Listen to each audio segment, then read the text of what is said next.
Conversations That Matter is a partner program for the Centre for Dialogue at Simon Fraser University. The production of this program is made possible thanks to the support of the following and viewers like you.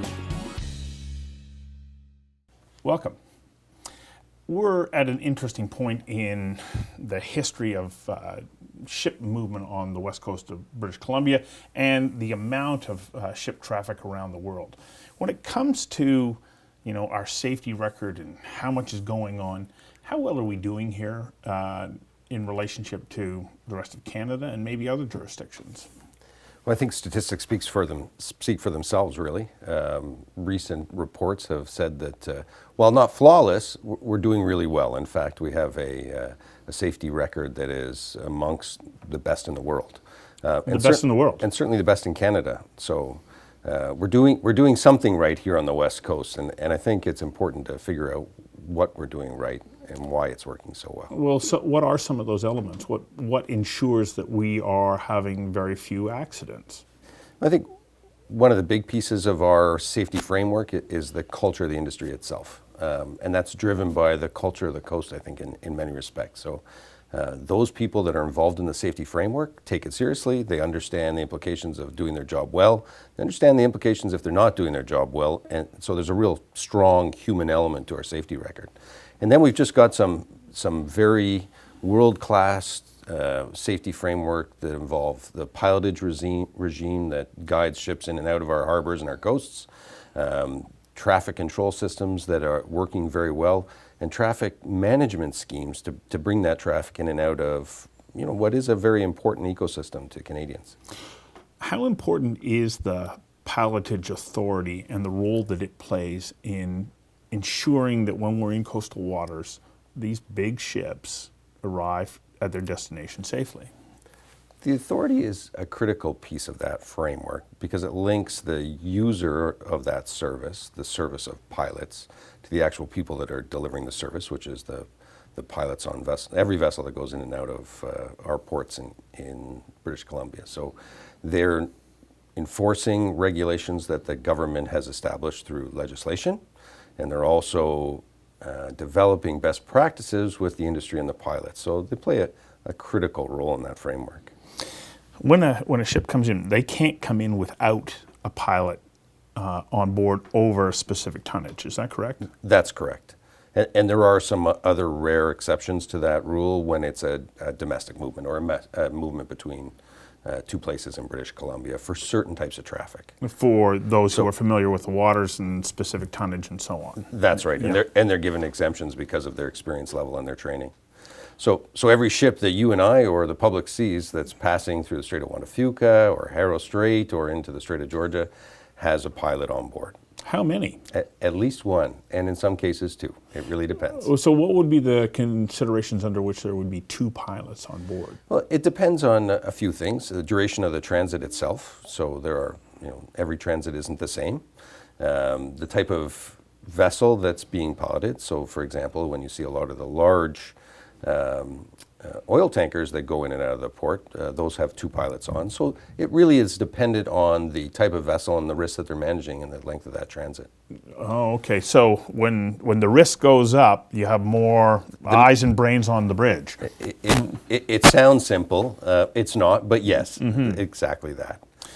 When a ship comes in, especially a large ship, what kind of liability insurance do they have to bring with them? So that in the event that something goes wrong, I guess the Canadian taxpayer doesn't get stuck with the bill. Well, it's a liability system that is layered, and it starts with funds in Canada that have been paid in for and continue to get paid into by the users of the system.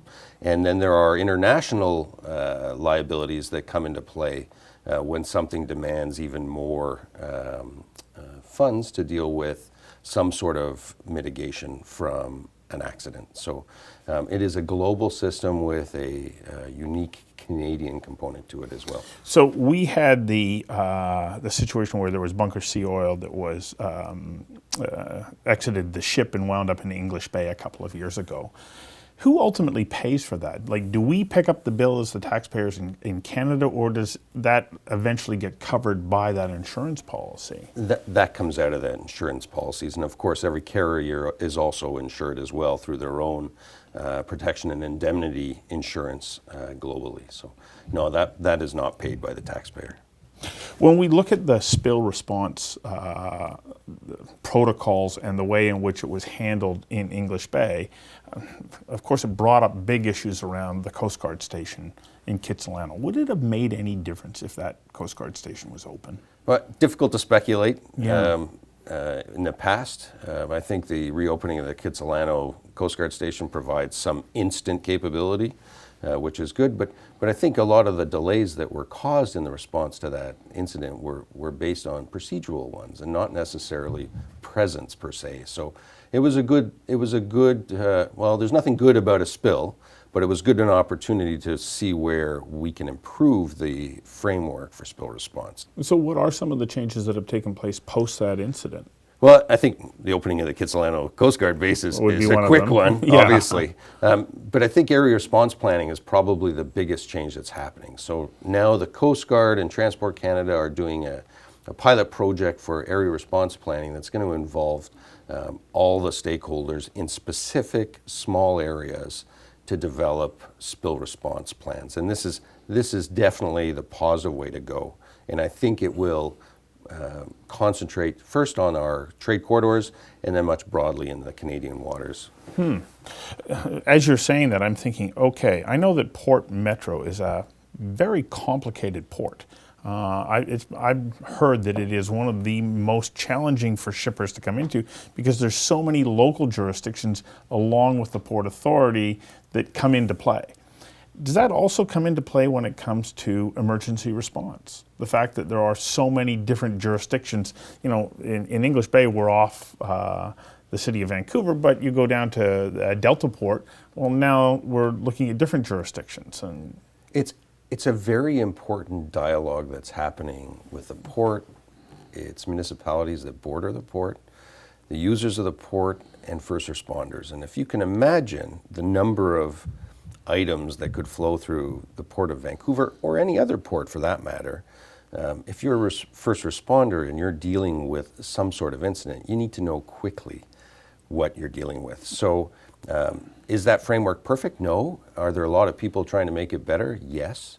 And there's a lot of federal government leadership happening within hazardous and noxious substances, which is a convention that Canada has ratified and intends to sign on to a further protocol that will ensure that that first responder that's responding to some sort of incident where cargo is a concern knows what they're getting into. And it is important. And you can imagine there's a lot of municipalities that care about this.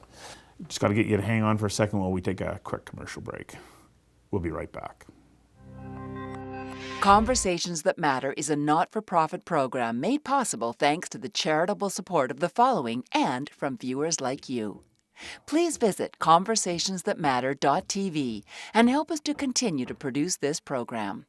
I'd like to go back and just deal with a couple other little issues around pilots that I'm, not certain that I fully understand. Who exactly are these people and what's their level of experience that they have to have as a minimum to be able to do that job? Well, off the top of my head, I can't quote the actual minimum, but they've all been captains of ships. They're master mariners. They've gone through not only a level of training themselves within their own careers, but they've also joined the authority to go through an apprenticeship program with very, very intensive training involving every type of situation that you could imagine with a ship. So on a day like today, when the sun is shining and there's no wind, the risk is low. But we don't train for a perfect day in the Port of Vancouver. We train for that day where the ship loses power unexpectedly and you've got to maneuver a large ship with just tugs and the skills and experience that those people have gained over a long time. So it really is an incredible responsibility. And of course, it doesn't happen just on a single ship.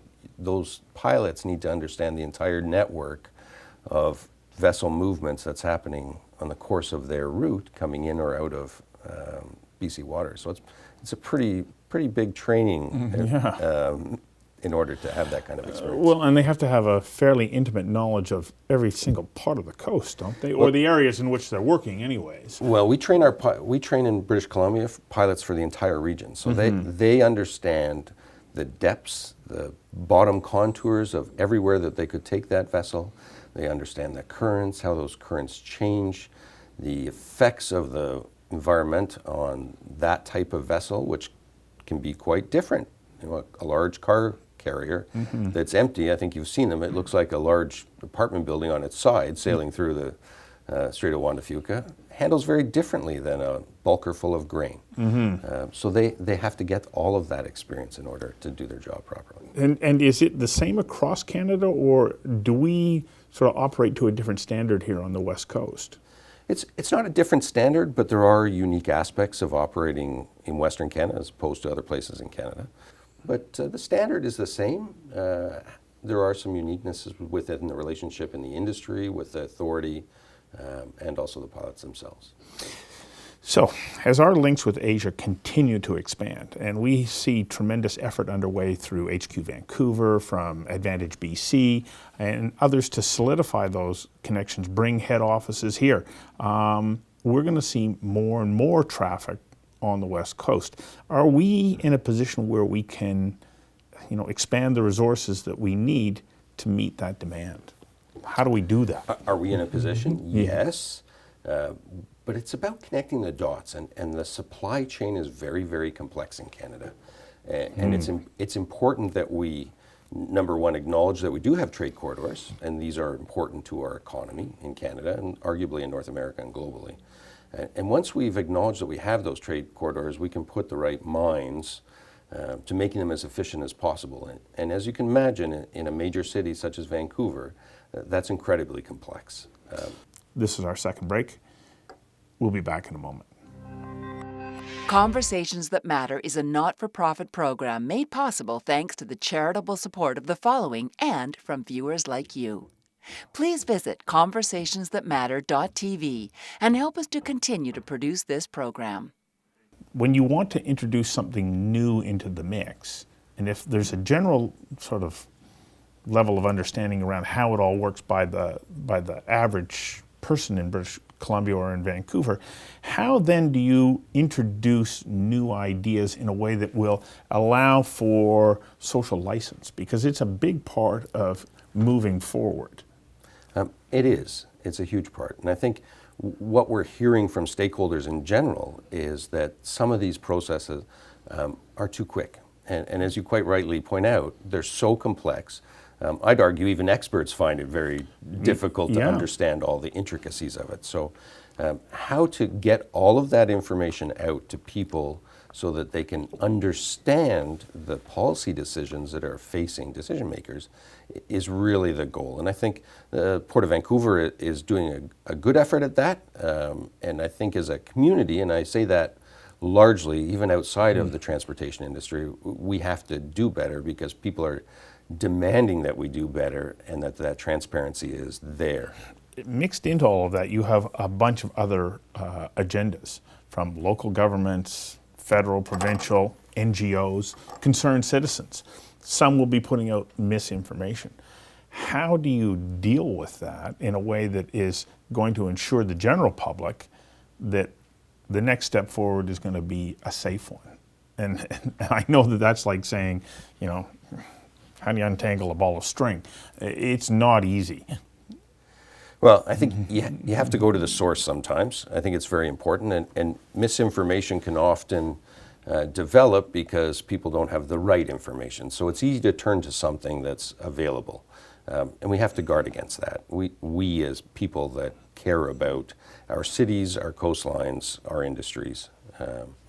So trying to talk to people directly, I think, is important. That's how you build up relationships, and that takes time. And I see some positive things happening. It's easy to be negative, but I see some positive things happening because the solutions can't happen in isolation. So you can hear a certain constituency base upset with something.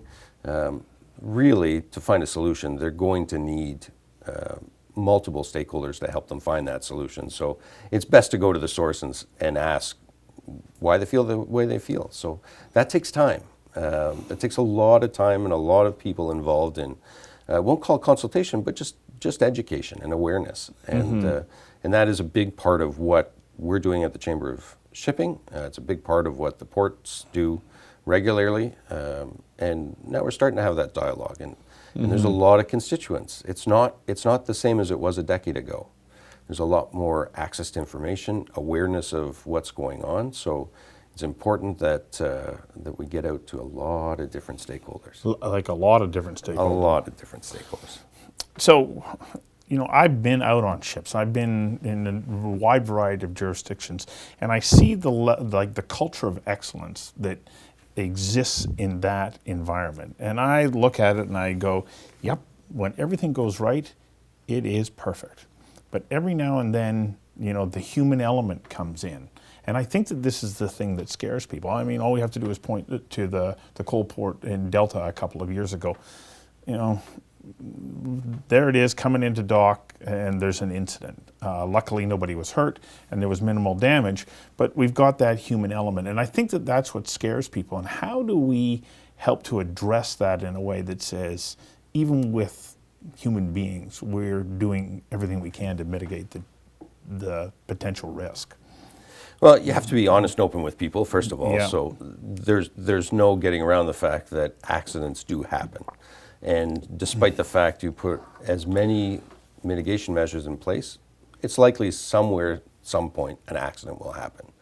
But we're getting a lot better of it. And as you referred to what you described as a culture of excellence, unfortunately that probably came from some very big incidents in the past that drove change, drastic change. So now you'll find,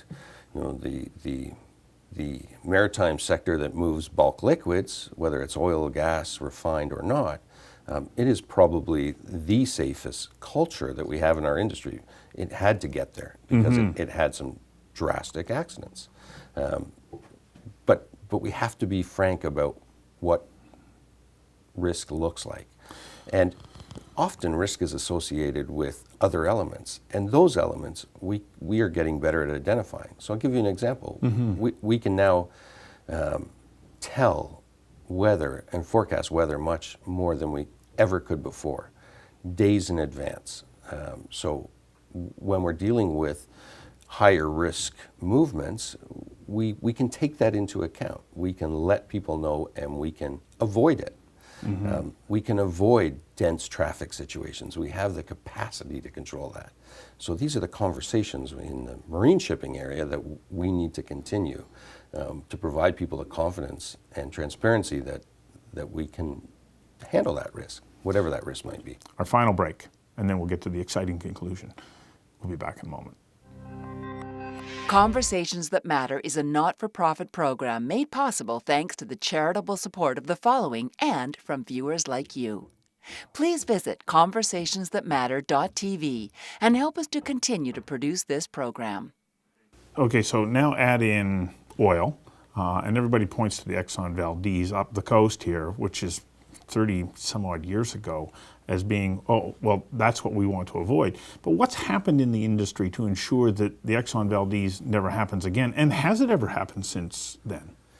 Well, there hasn't been a spill of that magnitude, thank goodness. Because we learned from the Valdez experience. Yeah, and there's no question that was a horrific incident that drove incredible change in the industry that moves bulk liquids.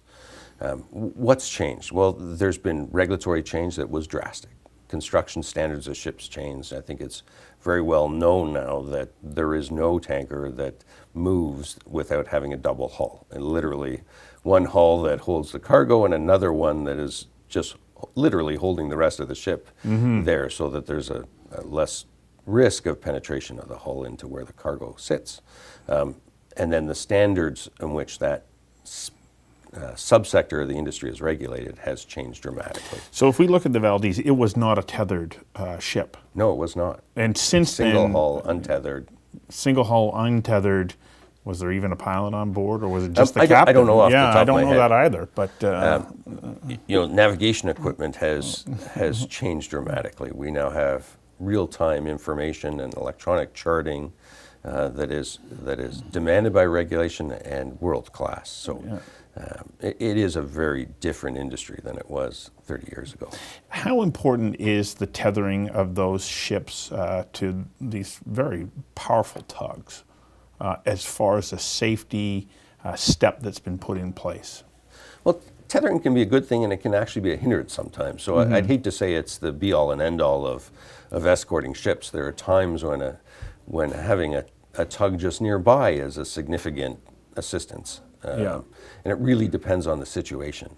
I think if you're inferring the dialogue around potential oil and gas projects in the region, where some of the proponents have suggested that they're prepared to have tethered and or tug escort for the duration of their transit in confined waters, that's a significant risk mitigation. And other parts of the world probably wouldn't even have it. So it's very, very significant. Yeah, but It literally is like having another ship to control your larger vessel. So well, I've been capability. on one of the tugs that was tethered to super tankers in Norway, and you watch the role that they play. They're like, the lines are always taut. They're ever engaged and ready to deal with it until the ship is now into open waters. And when you look at it, it makes sense. The ship's not moving that fast as it's leaving port. And to have that other level of security is what gives me a certain amount of peace of mind that we can do this here in British Columbia as well. But people go, no, no, no.